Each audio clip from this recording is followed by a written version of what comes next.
¿Cómo están? Bienvenidos al escenario del poder. Comienza Stock Disponible. Estamos pensando, reflexionando desde todas las veredas sobre este Chile que se está escribiendo.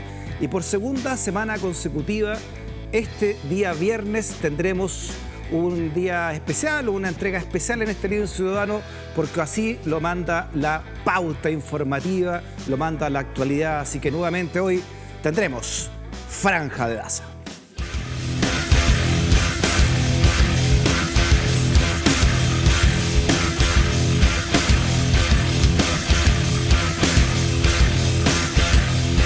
A la lucha contra la maquinaria. Absolutamente, luchamos. ¿Tú sabes por qué? Porque la máquina no se detiene, la máquina no para. Y nosotros tampoco, porque la máquina nos pone Katy Barriga una misma semana y nos pone Monsalve la misma semana, que es lo que hacemos nosotros, muy Freddy. delicado y que sigue escalando, Mauro. Pero ¿qué hacemos nosotros? Hacemos dos programas, uno con Katy Barriga y hoy día con la situación de Monsalve, que obviamente, oye, ¿usted cree que no vamos a hacer los locos, que vamos a mirar para el lado? No, acá luchamos contra la maquinaria de donde venga, porque acuérdense que está en todas partes. Entonces, hoy día vamos a analizar la situación del caso Monsalve en detalle, más allá, Freddy, que nosotros ya hicimos una pizarra donde explicábamos también de una manera bien detallada cuál es la imputación que se ha hecho y las distintas aristas de este caso. Así que ahora vamos a profundizar porque obviamente la pauta sí lo exige.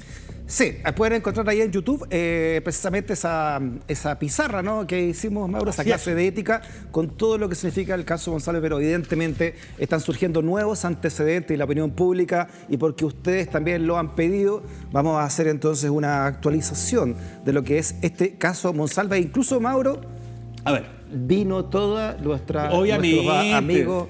Está el notario Ancalao Leiva, como tú bien sabes, certificando la fe pública desde el año 1857. Él y toda su vasta descendencia.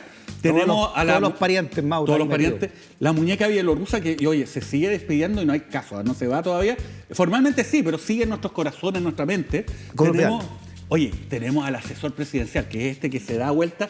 Este sí que se ha dado vuelta como 50 veces. Con el caso Monsalve está vuelto loco, que primero no sabían, que después supieron, que le creían a la víctima, pero no le creían al comienzo, que había que creerle, que no, que la presunción de inocencia. O sea, oye, el asesor presidencial está vuelto loco. Está complicado por el presupuesto también. Está complicado, le están metiendo muchas cuchufletas en los presupuestos, Mau. Tú sabes que, derivado del caso Monsalve, en la ley de presupuesto se estableció que le iban a asignar 1.000 pesos a la partida de presupuestaria de la Subsecretaría del Interior, imagínate.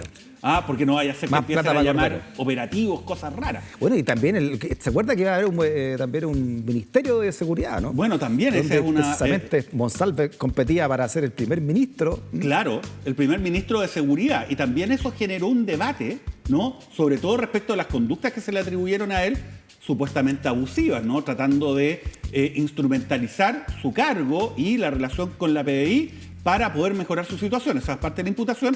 Y finalmente, obviamente, tenemos a nuestro querido astronauta de Chihuayante que todavía está buscando... Don Ricardo. Exactamente los 720 millones para el programa espacial del gobierno regional del Biobío, la más honda aspiración histórica de los habitantes del Biobío es tener su propio centro espacial, y por eso está muy bien que tanto el señor Ricardo Rincón, ¿no?, como su hermana Jimena Rincón, cada uno desde distintos lugares del espacio, estén luchando acerca de esto. Así que ahí lo tenemos.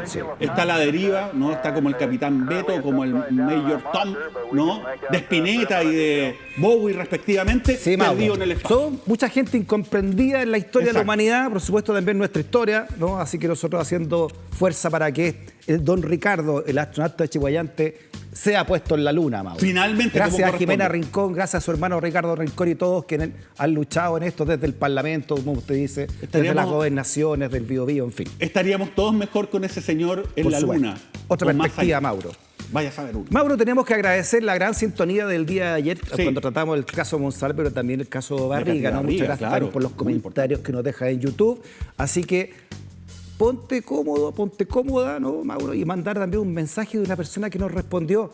¿Qué pasó con ese mural de ayer? Miren lo que dice Joy. Dice, el mural de Katy Barriga estaba en el Liceo Nacional de Maipú.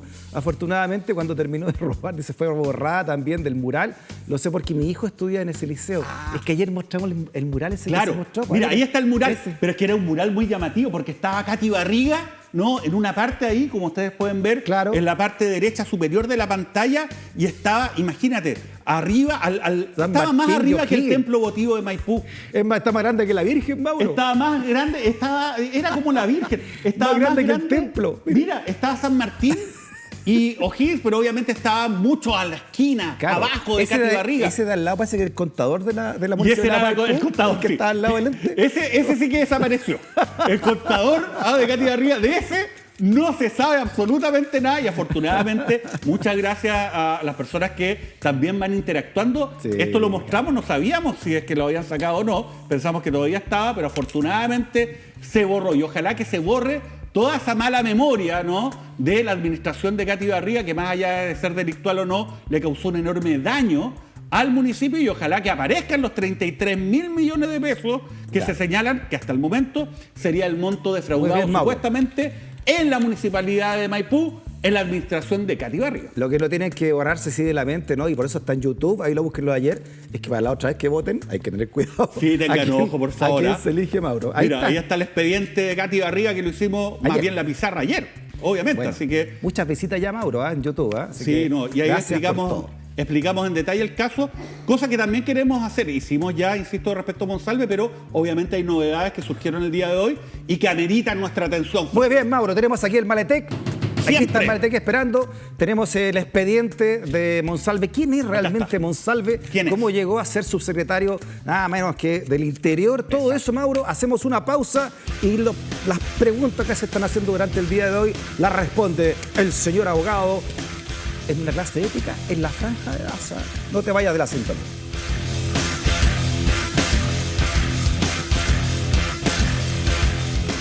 Ya, Mauro, comencemos a explicar este caso. Empecemos con un titular, ¿no? Con lo que ha pasado, cuál es la actualidad, la contingencia de este tema que sacude al país completo.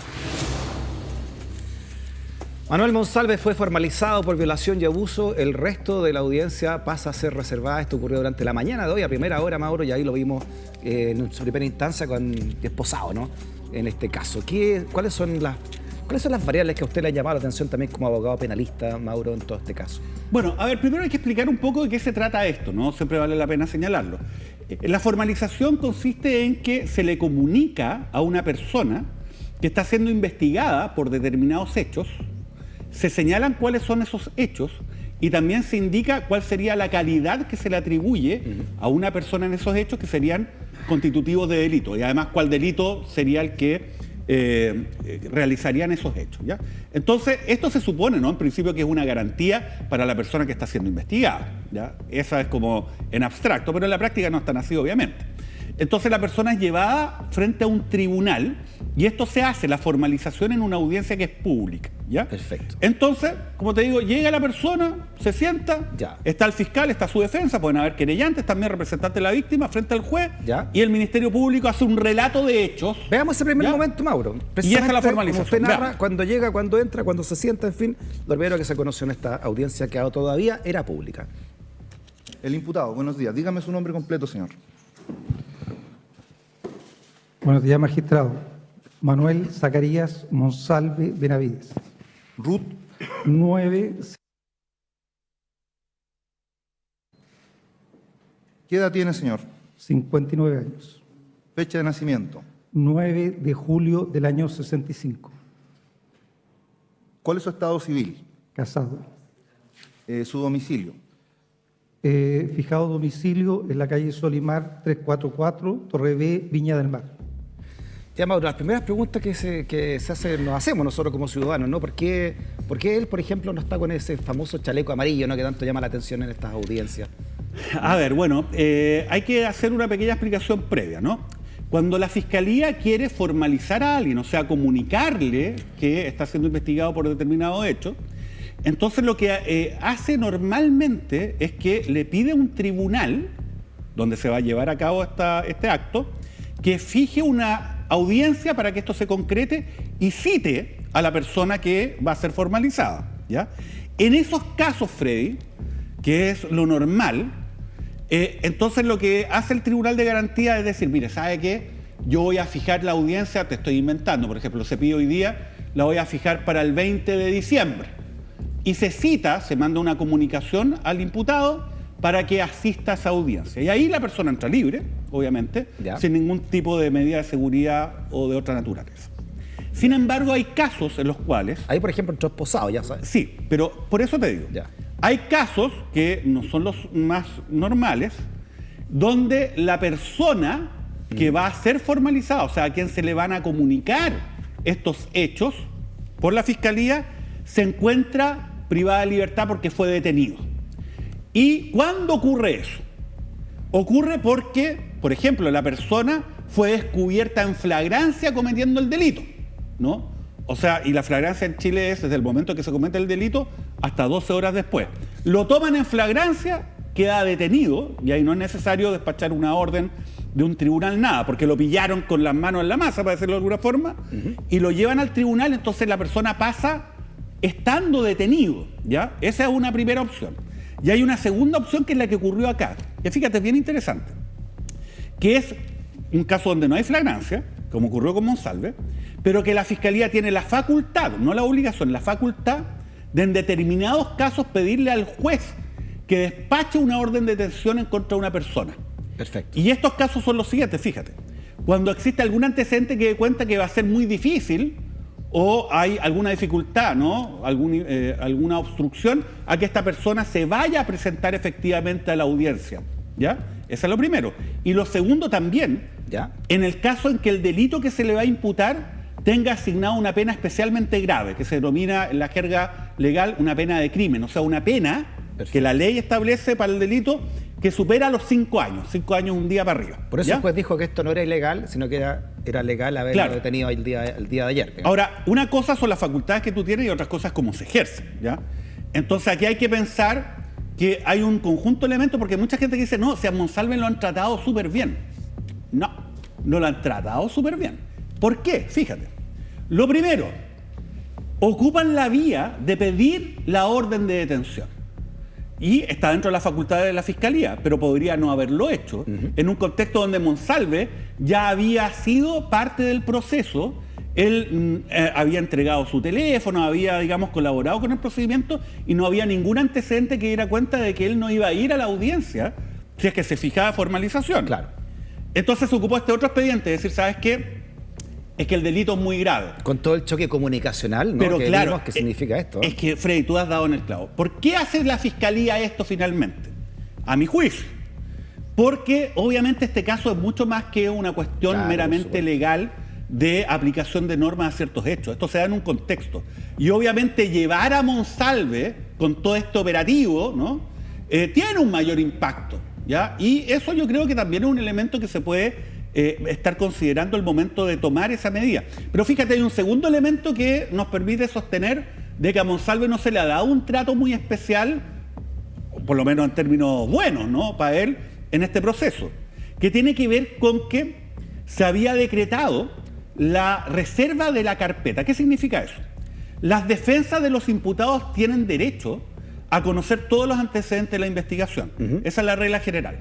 Sin embargo, la Fiscalía puede pedir, más bien puede decretar que durante un periodo de tiempo esos antecedentes no sean conocidos por el resto de las personas que intervienen en el proceso, especialmente las defensas. Tú te dirás, ¿por qué? Bueno, hay algunos fundamentos. Porque hay casos en los cuales, si es que se conocen los antecedentes de la investigación, por ejemplo, por el imputado a quien se está investigando, podría fracasar una diligencia que está pendiente o obstruirse la investigación. Y en este caso hay que recordar de que hay antecedentes que dan cuenta que Monsalve, en su posición como ex subsecretario del Interior, realizó gestiones que serían ilegales con la PDI para los efectos de poder obtener imágenes de el restaurante donde cenó con la víctima, la presunta víctima, el hotel donde habrían ocurrido los hechos. Perfecto, y además también solicitó que fuera contactado por la PDI, ¿no? La supuesta ¿Eso podría víctima. ser obstrucción de la justicia? Claro, que sí, se está investigando, pero a lo menos son antecedentes que le permitirían al fiscal decir, oye, ¿sabéis qué? chuta, si le entrego la carpeta investigativa a Monsalve, en una de esas, él va a tener antecedentes que van a hacer de que él pueda de alguna manera impedir de que muchas de estas diligencias se puedan concretar en forma exitosa a partir de la conducta anterior que ha sido cuestionada, que es la que te digo. Y acá se señaló, ¿sabe qué? Ya, Monsalve no va a conocer los antecedentes. Pero fíjate, ¿en qué momento le revelan la carpeta a la defensa? Se la revelan, yo te diría que el mismo día en que Monsalve está siendo detenido y trasladado para su formalización. Y eso es algo que afecta a las defensas. Perfecto. Porque la defensa, ¿qué es lo que tiene que hacer? Es conocer los antecedentes de la investigación, claro, para poder defender. Una buena defensa. Y si a ustedes se lo entregan, solamente para terminar, si a ti te entregan la carpeta menos de 24 horas antes que se discuta la prisión preventiva de tu representado, y la carpeta es abundante, obviamente quedas en una situación desmejorada. Entonces, él no ha tenido un trato especialmente bueno por parte de la Fiscalía, porque pudieron haberlo citado a una audiencia sin haberlo tomado detenido y pudieron haberle entregado a lo menos con 24 o 48 horas de antelación la carpeta investigativa a la defensa. A propósito entonces de Fiscalía, escuchemos lo que dice el fiscal Armendáriz, ¿no? Si estamos acá donde estamos, su señoría, es por los actos del señor Monsalve, no por los actos de otras personas ni de los actos del Ministerio Público. La defensa optó, dentro de sus facultades, por supuesto, por judicializar muy luego la causa, haciendo ciertas solicitudes que todas fueron rechazadas por parte del magistrado. Por lo tanto, la situación de secreto no es entonces un capricho del Ministerio Público dentro de sus facultades, sino que es una situación que fue revisada por este tribunal y mantenida por una resolución que está firme. Por lo tanto, si existe un secreto, es justamente porque se decretó el secreto y la defensa quiso discutirlo en ese momento y no se dio lugar a su pretensión. No es que se ande escondiendo una carpeta. Es una situación procesal muy clara, está dentro de las facultades del Ministerio Público y está dentro de las facultades del tribunal. Ahí está el jefe de fiscal Centro Norte, el señor Armendáriz, que uno lo mira, Mauro, y te da susto. Exactamente. Que te persiga Armendáriz. Yo creo que sí, Armendáriz tiene maneras que son innecesariamente rudas, digamos. Yo creo que jugar ese personaje no ayuda necesariamente a hacer un trabajo más o menos consistente. Pero punto y aparte... A ver, para entender, aprovechemos de entender también en lo cívico, ¿no? ¿Cuál es el trabajo puntual del señor Armendáriz, ¿no? ¿Qué está haciendo el señor Armendáriz ahí? A ver, él en este caso, porque él es fiscal regional metropolitano Centro Norte, ¿no? Y por lo tanto tiene, digamos, una labor que va más allá de investigar casos. Pero en este caso en particular, él es el fiscal que dirige la investigación, ¿ya? Él es el fiscal que dirige la investigación. Y por lo tanto, obviamente, tiene un rol que es relevante. Ahora, también para aclarar lo que acabo de señalar, en relación, digamos, a este trato un poco más, digamos, rudo que tiene la Fiscalía con el imputado Monsalve, la verdad es que es rudo, pero no es ilegal. O sea, está dentro de los márgenes de la ley y efectivamente, ¿no? Todo este manto de duda acerca de lo que podría ser la conducta de Monsalve y eventuales hechos que él podría ejecutar para entorpecer la investigación derivan de antecedentes objetivos, como lo que te he dicho, ¿no? Claro. Lo que él hizo cuando estaba como subsecretario, de alguna manera, ¿no? Manipulando a la PDI, según lo que se denuncia. Y esto le costó, ojo, el cargo a la jefa de inteligencia de la Policía de Investigaciones. Entonces, ese es el contexto de esta situación. Ahora bien, ¿qué es lo que ocurre? Y volviendo a la formalización propiamente tal. Fíjate. La formalización entonces pública, ¿ya? De hecho se discutió acerca de esto y se decretó de que se iba a conocer la formalización, que es el acto donde se le comunica, ¿no? Cuáles son los hechos por los cuales se le investiga a Monsalve, ¿no? Y los delitos que se le están imputando. Ya, esa es la formalización. Pero fíjate, muchas veces se confunde esto. Acto seguido se realiza otra cosa distinta a la formalización, pero que se permite legalmente hacer una vez que alguien está formalizado, que es pedir lo que se denominan medidas cautelares. ¿Y en qué consisten las medidas cautelares? Consisten en ciertas medidas que se adoptan durante el periodo en que dure el proceso, ¿ya? En contra del imputado para poder concretar ciertos objetivos que son relevantes. Uno de los objetivos, por ejemplo, es decir, ¿sabe qué? Necesito tener a este señor, ¿no? Disponible para poder realizar actividades de investigación. No puedo dejar de que este señor se vaya fuera del país, por ejemplo, libremente. Podría no volver. necesito saber más o menos dónde está. Ya. O necesito que este señor esté en una situación donde no vaya a ser que pueda manipular pruebas contactando testigos, digamos, o manipulando antecedentes.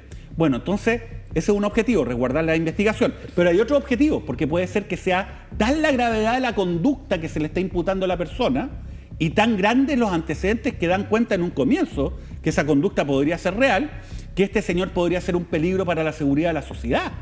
Podría ser un peligro para la seguridad de la víctima o de la persona que ha hecho la denuncia. Entonces se decretan las medidas cautelares bajo ese régimen.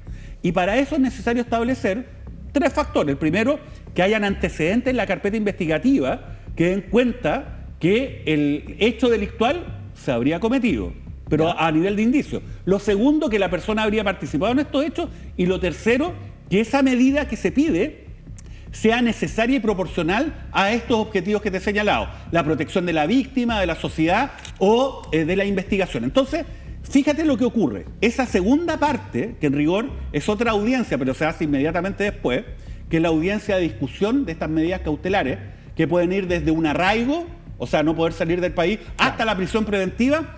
Esa segunda audiencia se estableció de que no iba a ser pública. ¿Y tú sabes por qué no va a ser pública esa segunda audiencia, Freddy Stock? ¿Por qué, Mauro? ¿Por qué? Te lo digo de inmediato. Porque para los efectos de poder justificar que se tiene que adoptar una medida en contra de un imputado, en este caso en contra de Monsalve, el fiscal lo que tiene que hacer es señalar los antecedentes de la investigación. Tiene que relatárselos al juez. Claro. Tiene que dar cuenta de las declaraciones. Y pueden ser también muy crudos esos relatos, ¿no? Tiene que dar cuenta de la víctima, imagínate, antecedentes víctima. En casos de violación. Pueden haber antecedentes médico-legales. Exacto. Pueden haber antecedentes que puedan afectar. Puede haber una revictimización finalmente de la persona. Es que, y ahí va lo que tú acabas de decir, es clave, ¿ya? Bueno, de hecho se decretó eso, solamente la formalización, o sea, el relato de los hechos que se le imputan es público. Y el resto de la audiencia no va a ser pública porque se van a tener que exhibir antecedentes. Y en el caso de la revictimización, tú das cuenta de algo que es muy clave. Mira, ahí está en todo caso en ese titular lo que usted estamos explicaba, hablando, ¿no? Que finalmente se aprobó la legalidad de esta detención y también, a pesar de la petición de la defensa, permite entonces transmisión parcial de la audiencia, ¿no? El Mario Cayul se llama, quien está dirigiendo la formalización contra el ex subsecretario y que ya ha debido tomar decisiones sobre la instancia judicial, como señala Emola. Bueno, Cayul, el que está a cargo de todo esto. Mario Cayul es un clásico usted lo conoce, me imagino, o sea, ¿no? Cualquier abogado que litiga, digamos. Conocemos a Mario Cayul, que es un juez que tiene mucha experiencia. ¿Cómo lo describiría en casos usted complejos. dentro de todos los jueces a Mario Cayul? O sea, Mario Cayul es una persona seria que toma decisiones fundadas que a uno muchas veces no le gusta, pero que uno respeta, digamos, porque es alguien que argumenta jurídicamente, ¿no? Y además una persona muy templada y que creo que es muy bueno para llevar casos que tienen mucha tensión, ¿no? Que pueden ser muy complejos. Como este. Es una persona que tiene esa habilidad, como te digo, más allá que uno pueda estar o no de acuerdo con sus resoluciones. Mire, por ejemplo, en este momento, el juez Cayul, ¿no? Para que también nos explique en qué consiste esto que señala. No se preocupe. Señoría, ¿podemos tener un receso de 10 minutos para ir a... ¿Cómo? ¿Podemos tener un receso de 10 minutos? Sí, pero usted no dirige la audiencia, ¿bien? Yo No digo- accedo, si usted necesita salir, Ya. están sus colegas allá, pero no, en un receso vamos a hacer, tenemos que avanzar a las 11 y hacemos un receso. Obviamente el imputado tiene que ir al baño, tomar agua, todos, ¿bien? Pero no a la hora que usted estime, por favor. A las 11 vamos a hacer un receso, idealmente. Claro, parece duro, ¿no? Que uno no entiende este lenguaje, pero él le dice entonces a la abogada, no, aquí yo manejo esto, no usted. Bueno, es verdad, ¿no? Bueno, ahí eso tiene sus dinámicas, ¿no? O sea, tomar un clip de un momento determinado nos da cuenta de toda la dinámica anterior y del ambiente del proceso, pero yo diría que, como te digo, es alguien serio, ¿no? Y que ha demostrado que tiene las competencias para manejar este tipo de audiencias que son complejas, ¿no? O sea, no son cualquiera. Imagínate la presión social, es como jugar en un estadio para 2 personas, hubo 80.000. Sí. ¿Cómo influye eso, no? ¿Cómo Pero no solamente la presión social. Influir? O sea, tenemos social, política, en fin, ¿no? Pero también la dinámica pública de la audiencia, porque finalmente, más allá de la presión social, tenemos a un magistrado que tiene que lidiar con la fiscalía y con una defensa, ¿no? Y Armendari, ¿no? Le guste o uno no, es una persona, digamos, que litiga de una manera bien clara, ¿no? Y tiene, digamos, su carácter. Ni hablar María Inés Horvitz, que es la abogada defensora, ¿no? Entonces, estamos hablando de personas que tienen una trayectoria, ¿no? Y que obviamente son pesos pesados y obviamente son fuertes, digamos, ¿no? En términos de la forma como ellos litigan. Y por lo tanto también es un desafío para quien tiene que llevar adelante este tipo por un lado de tenemos audiencia, ¿no? a Armendari y por un lado tenemos a María Inés Horvitz y su equipo. Sí, claro. Son dos personas, como tú dices, que tienen mucha trayectoria Claro, y que se enfrentan y que en esto, ¿no? Claro, no se dejan avasallar, digamos. Entonces, a lo que voy, es una audiencia, bueno, ya lo he señalado, que es compleja. Ahora bien, dicho eso, quiero detenerme en algo que tú has señalado, porque fíjate, acá hay muchas veces confusión, ¿no? Está este tema de la perspectiva de género, y muchas personas han pensado, ¿no?, que la perspectiva de género es como un elemento medio disruptivo que iría en contra de la presunción de inocencia, porque mucha gente erradamente piensa, incluso gente que habla a favor de la perspectiva de género, ¿no?, mucha, piensa de que en el fondo esto significa que la perspectiva de género involucra que hay que creerle a la víctima, entre comillas, la denunciante, cuando es mujer en casos de delitos de carácter sexual. De hecho, el presidente Boris dijo, oye, yo tengo la obligación de creerle a la víctima. No, eso es absolutamente erróneo. Eso no es perspectiva de género. No es perspectiva de género. De hecho, esa es una versión panfletaria y liviana, light, ¿Qué es? ¿Cómo se que entiende algunos este caso? sectores, digamos, más vociferantes de autodenominadas pseudo-feministas sostienen, que no es así. La perspectiva de género es dar cuenta de la situación que vive la mujer en distintos ámbitos de nuestra sociedad, y en este caso en el contexto de la persecución penal, cuando existen denuncias, en este caso, por ejemplo, delito sexual. Fíjate cuál es el fenómeno que ocurre habitualmente. El fenómeno que ocurre habitualmente es que cuando existe una denuncia de delito sexual por parte de una mujer, termina la mujer siendo ella investigada. Se investiga su personalidad, se investiga su modo de vida, sus usos y costumbres. O sea, ella pasa de ser víctima a objeto del proceso. Entonces ahí vienen cosas que yo he leído mucho en redes sociales, de personas que se declaran incluso favorables y muy favorables a este gobierno feminista. Mira lo que dicen, no, es que ella no algo debió haber hecho. ¿Por qué fue y aceptó la invitación? Porque obviamente ella tenía que saber que había algo raro. ¿Por qué se junta con su jefe un día domingo en la tarde-noche?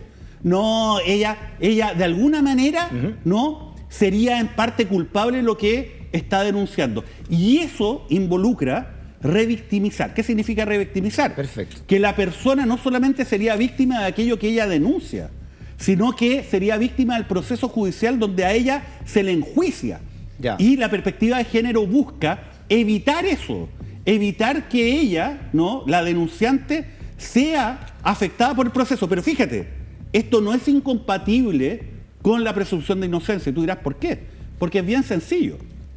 La presunción de inocencia, que es un avance civilizatorio, involucra que cuando a usted lo imputan de cualquier delito, que puede ser una estafa, un homicidio o un delito sexual denunciado por una mujer, el punto de partida del proceso y de todo el sistema de persecución penal es que usted es inocente y que se tiene que acreditar de que usted es culpable. O sea, perdón, hoy Monsalve entonces es inocente. Hoy tiene la presunción de inocencia como en cualquier delito, porque no existe la obligación de creerle a la víctima, no. Existe la obligación de proteger a la víctima para que el proceso no la afecte nuevamente, la dañe. Pero el punto de partida de este proceso penal es que Monsalve es inocente. ¿Y tú sabes qué significa eso? Significa que Monsalve no tiene que probar que él es inocente. Es la fiscalía la que tiene que probar que él es culpable. Entonces, esto es muy importante, porque a veces por estos panfletos se trata de eliminar avances civilizatorios que son fundamentales y que tienen que ver, por ejemplo, con la presunción de inocencia en materia penal. Perspectiva de género y presunción de inocencia no son completamente compatibles. ¿No? Vamos a veamos lo que se dijo, ¿no?, en esta audiencia. Hemos eliminado algunas partes precisamente de lo que se dijo públicamente, Mauro, para poder proteger también a la persona que está denunciando todo esto, ¿no? Esto es parte de lo que se conversó esta mañana y lo que se dijo en ese juzgado. Se trata de un delito de violación de mayor de edad, ilícito previsto y sancionado en el artículo 361, numeral segundo del Código Penal, con una participación en calidad de autor, acorde a lo establecido en el artículo 15, número 1 del mismo cuerpo legal, en grado de desarrollo consumado.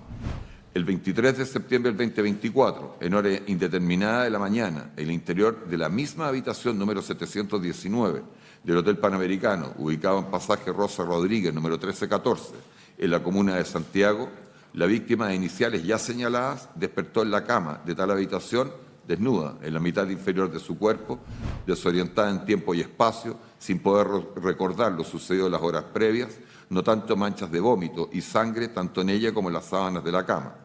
Dándose cuenta que a su lado yacía acostado, también desnudo, el imputado Manuel Zacarías Monsalve Benavides, quien se acercó a la víctima y, valiéndose del estado de estupefacción y confusión en que se encontraba, producto de la fuerza impresión que le causó despertar en estas circunstancias y sin mediar consentimiento alguno, realizó actos de significación y relevancia sexual en que la víctima estaba incapacitada para oponerse, atendido el señalado estado de estupefacción y confusión en que se encontraba. Bueno, repetir que está editado, lo editamos, no está todo puesto, pese a lo que parece ya muy explícito, ¿no? No está todo ahí lo que dijo. Está en viajes.cl, tenemos la formalización completa en el YouTube, ¿no? Ahí lo pueden encontrar. Claro. Pero es grave todo esto, ¿no? Y son así de explícito, imagino, para acreditar estos casos tan graves también. Sí, ¿no? la verdad es que se tiene que ser explícito, ¿no? Tanto en las audiencias como esta, ¿no? Que no son el juicio y sobre todo en el juicio. Porque finalmente, ¿qué es lo que se le está imputando a Monsalve? A Monsalve se le está imputando que él habría violado, ¿no? a una mujer que además era su subordinada, ¿ya? Pero el punto relevante es que para establecer la violación se tiene que acreditar que hubo un acceso carnal, ¿no? Y que ese acceso carnal fue sin consentimiento, ¿no? de, en este caso, la denunciante. Si no se acredita eso, no hay violación. Puede haber un abuso sexual, que son actos que no involucran un acceso carnal, pero que tienen una significación sexual, pero que tampoco son consentidos. Entonces, tienen penas distintas, imagino. Tienen ¿no? penas distintas. Ahora, la gravedad de la violación es que en Chile tiene una pena que es alta, que es proporcional además a la gravedad de la conducta. Usted explicaba que hasta 15 años. O sea, parten 5 años un día y terminan 15 años de cárcel. Además, ojo, hay otra norma que señala que todos los delitos sexuales, en caso de condena, la pena tiene que ser cumplida de forma efectiva, cualquiera que sea la magnitud de la pena. Esto es relevante porque la regla general es que si a una persona, por ejemplo, la condenan por cualquier delito a una pena que sea inferior o de hasta 5 años, ¿ya? Entonces esa persona puede optar a cumplir la pena en un régimen de libertad, ¿no? En una libertad vigilada. O sea, no se va efectivamente a la cárcel. Pero en los delitos sexuales, por ejemplo, en los delitos que se le imputan a Monsalve, si él fuera condenado a 3 años, por ejemplo, estoy inventando, ¿ya? Él tendría que cumplir los 3 años de manera efectiva. No porque puede haber... lo condenan a 61 días. 61 días efectivos, porque existe esta norma que impide, ¿no? establecer este beneficio como ocurre en el resto de los delitos. Entonces, Mauro, en este caso están pidiendo lo máximo, 15 años está pidiendo la Fiscalía. Están pidiendo 15 años, claro. Entonces, pero es normal que la Fiscalía pida lo máximo. Ya, eso ¿y es qué lo tipo de habitual. atenuante o agravante podría haber en este caso? Claro, ese juego no se produce acá necesariamente, sino básicamente en el juicio. Hay ciertas circunstancias que permiten que la pena que asigna la ley a un delito puedan subir o bajar, ¿ya? Las circunstancias que te permiten bajar las penas precisamente son las denominadas circunstancias atenuantes, ¿ya? Por ejemplo, el que la persona tenga una irreprochable conducta anterior. ¿Qué significa la irreprochable conducta anterior? Significa que la persona nunca ha sido condenada por ningún delito previo, ¿ya? Condenada por ningún delito previo. Puede haber una segunda atenuante, que es decir, mire, ¿sabe qué? Que son las más invocadas. Este señor colaboró de una manera eficaz durante la investigación, ¿ya? Entonces ahí tú con 2 atenuantes puedes bajar la pena en un grado. ¿Eso qué significa? Yo te dije que la pena acá era de 5 años un día a 15. Entonces te baja en un grado, sería de 3 años un día a 10. Entonces podrías ir hacia abajo, ¿no? Ya. Hacia abajo de los 5 años, que es lo que a ti te conviene, para poder optar a un régimen de libertad en caso que te condenen. Pero acá esa lógica no se da. ¿Por qué? Porque da lo mismo el número de años al cual te condenen. Igual tiene que estar, digamos, la pena cumplida de manera efectiva. Ahora, igual siempre es importante tratar de jugar un poco, si eres defensa, claro, a que te condenen al imputado a la menor pena posible. Ahora, y de ahí hacer uso, a partir de eso, de las posibles rebajas de pena, ¿no? claro, pero como te digo, en este caso de los delitos sexuales existe este elemento muy singular, ¿no? Que cualquiera que sea la pena que te condenen, nunca vas a poder obtener la posibilidad de cumplirla en libertad. Siempre es, digamos, pena efectiva. Mauro, ¿ya? la otra pregunta que surgió durante el día de hoy también es el lugar donde él debiera cumplir esta pena si es encontrado culpable, teniendo en cuenta que él estuvo a cargo nada menos que de la seguridad del país y lo que podría ser víctima, no sé, de narcotráfico, claro, crimen organizado, en fin, en algún recinto. ¿Quién define el recinto donde tiene que cumplir la pena? Mira, de partida, para empezar, la prisión preventiva ya no es una pena anticipada, o sea, no se funda en que se le considera el culpable, sino se tiene que fundar en que hay una necesidad de esa prisión preventiva para cumplir con uno de estos objetivos que te he señalado: proteger a la víctima, la seguridad de la sociedad y la investigación, entre otros, ¿ya? Ahora bien, ponte tú, prisión preventiva. Obviamente es Gendarmería de Chile la que tiene que ver exactamente cuál es el lugar donde esta persona va a cumplir con una medida cautelar, ¿ya? Pero muchas veces las defensas solicitan que sea en un lugar determinado y específico, caso en el cual el juez que decreta la prisión preventiva puede definir precisamente a qué unidad esta persona va a ser trasladada. Y habitualmente esto tiene que ver con la posibilidad de garantizar la seguridad del imputado. Como te digo, que el imputado que esté en prisión preventiva igual tiene presunción de inocencia. La presunción de inocencia solamente, en términos legales, ¿no?, se elimina con la sentencia condenatoria, ¿no?, después del juicio. Exacto. Entonces, en ese contexto, esta persona obviamente tiene que ser amparada. Y en este ámbito yo creo que hay lugares como la cárcel de alta seguridad, hay un recinto penal en Rancagua también, ¿no?, que cuenta con ciertas medidas que pueden garantizar que una persona que, para bien o para mal, estuvo a cargo de la labor de resguardo del orden público interno del país, ¿no?, como subsecretario hace algunos pocos días atrás, sí, ¿no?, claro, que esa persona tenga una protección suficiente, ¿no? Porque dentro de su labor, obviamente, él estaba vinculado con la policía. Te preguntaba yo incluso mucho más allá, o sea, de ser encontrado alguien culpable o alguien del cargo de él, digamos, también merecería un lugar especial precisamente por el cargo que tuvo, ¿no? O sea, ¿o no? Sí, merece un lugar especial, no al nivel de Punta Peuco, para decirlo de alguna forma, claro, sino que en los distintos penales, ¿no?, en las cárceles, perfecto, existen ciertas unidades, o sea, adentro de las cárceles hay divisiones, para ponerlo de alguna forma, ¿no? Y él puede ser enviado a una unidad, ¿no?, de esa cárcel que establezca ciertas medidas que lo amparen a él en términos de, digamos, su vida, porque en el fondo, si una persona es condenada a una privación de libertad, no a que lo maten dentro de la cárcel, o que lo mutilen dentro de la cárcel, o que lo hieran gravemente dentro de la cárcel.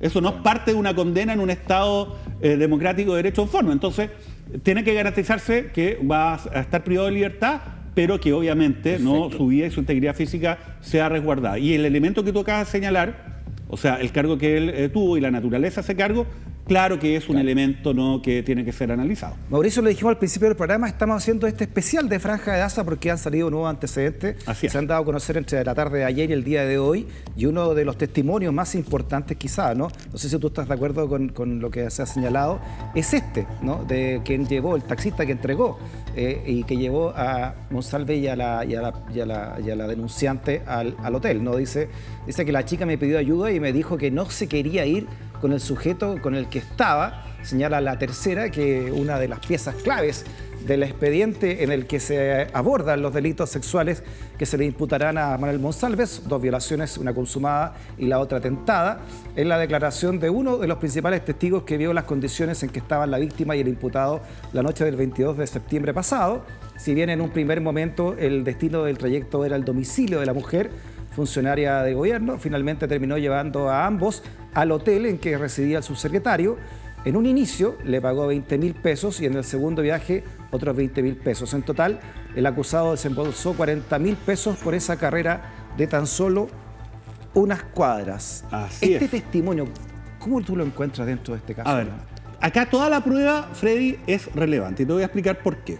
Cuando se está imputando un delito de violación, como te señalé hace un momento, lo que se tiene que acreditar es algo bastante difícil. Lo primero, que hubo un acceso carnal, o sea, que hubo una relación sexual que involucró acceso, ¿ya? Y segundo, de que ese acceso concreto no fue consentido.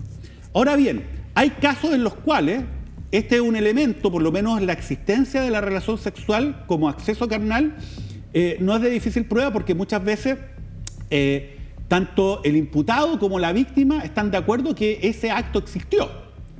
Y en ese caso la discusión es que si fue consentido o no. Por ejemplo, en la imputación que se hizo a Jorge Valdivia, ¿no? Donde había claridad de que la relación sexual y el acceso carnal existió, pero había el debate si fue o no consensuado, ¿ya?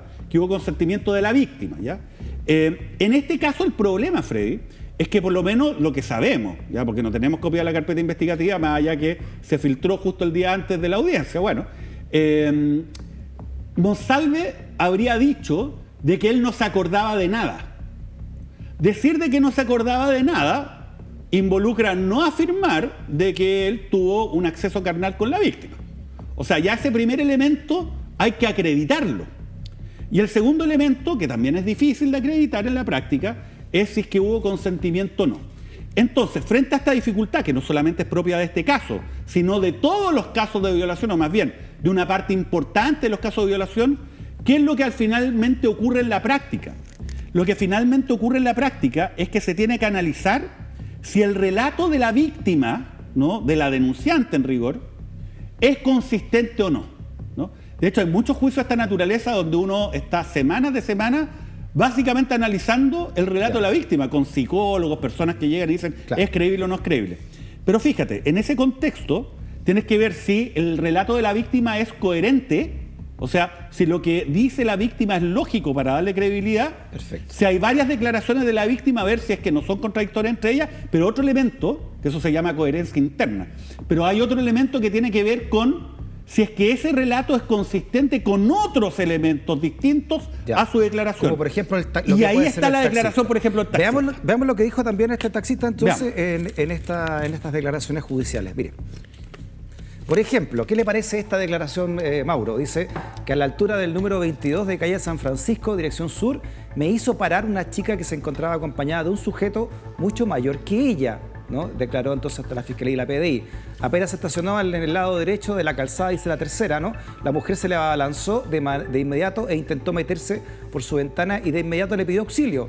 La chica me pidió ayuda y me dijo que no se quería ir con el sujeto con el que estaba, sostuvo el taxista, y sigamos leyendo, dice que ahí el taxista dice que la primera instrucción de Monsalve fue que fueran rumbo al domicilio de la mujer, que está ubicado cerca de Estación Mapocho. El lugar no es preciso, solo referencia con fines de establecer el trayecto y las distancias, sin identificar el domicilio del denunciante, ¿no? Fue en esa primera carrera donde el testigo, dice, pudo notar que la mujer estaba muy mal. De hecho, asegura, tuvo que parar el Lord Cochrane con Alonso Valle porque no paraba de vomitar. Ahí, según el registro de cámaras, el chofer se baja y le pide al sujeto que va atrás que lo ayude a limpiar. Hasta ahí, declaró, pensaba que ambos eran pareja. Sin embargo, Monsalve no habría hecho nada y él tuvo que ayudar a la denunciante, y una vez que llegaron a ese primer destino, que era el domicilio de la mujer, dice, el sujeto le pasó 20.000 por las molestias, refiriéndose al vómito de la mujer, y el taxímetro a esa altura marcaba 3.500, sin embargo el hombre lo aceptó, ¿no? Y ya sabemos que esto no terminó ahí, terminó en el hotel donde se alojaba Monsalve, y hay 172 cámaras más o menos, según lo que se ha dicho, que fueron registradas en todo este trayecto también, Mauro. Ya, ahí va un poco lo que estamos hablando, ¿no? Monsalve tiene que ver con la credibilidad del relato de la víctima y tiene que ver con la credibilidad del relato de Monsalve. Monsalve sostiene que después de esta comida, ¿no? Esta cena que se habría realizado, ¿no? Se habría concretado con la víctima en el famoso ya restaurante ají seco místico, y donde tomaron estos famosos pisco sour, ¿no? Él sostiene de que se habría, entre comillas, borrado, o sea que no se acuerda de nada más hasta el otro día, ¿no? Entonces por eso no reconoce que hubo acceso carnal, no reconoce nada. Dice, yo me olvidé. Y es lo que le dice ¿Ya? la PDI también Y lo que le dice, para no, tener acceso a las yo cámaras. no me acuerdo de nada, me tomé estos 2 pisco sour y medio y no me acuerdo de nada. Eso es lo que él dice. Paralelamente la víctima dice que también ella se tomó estos pisco sour y que no se acuerda de nada. Ahora, fíjense, veamos. El relato del taxista da cuenta que Monsalve no parecía borracho, que Monsalve interactuó en varios momentos con el taxista, que Monsalve no estaba descompuesto, pero relató paralelamente que la presunta víctima estaba borracha, estaba descompuesta, incluso vomitó, tuvieron que parar, digamos, en un momento del trayecto. Y da cuenta además de otro elemento en cuanto a que le habría señalado, lo menos en 2 oportunidades, que la ayudara, ¿no? Que el taxista la ayudara porque no quería estar O sea, pidió auxilio. con este sujeto. Ahora, ¿cuál es la credibilidad de esa declaración? Bueno, hay que analizarlo también de nuevo, viendo si es que coincide o no con el resto de los antecedentes de la investigación. Pero claro, uno podría reprocharle al taxista de que él incumplió un deber de auxilio respecto de esta persona, ¿no?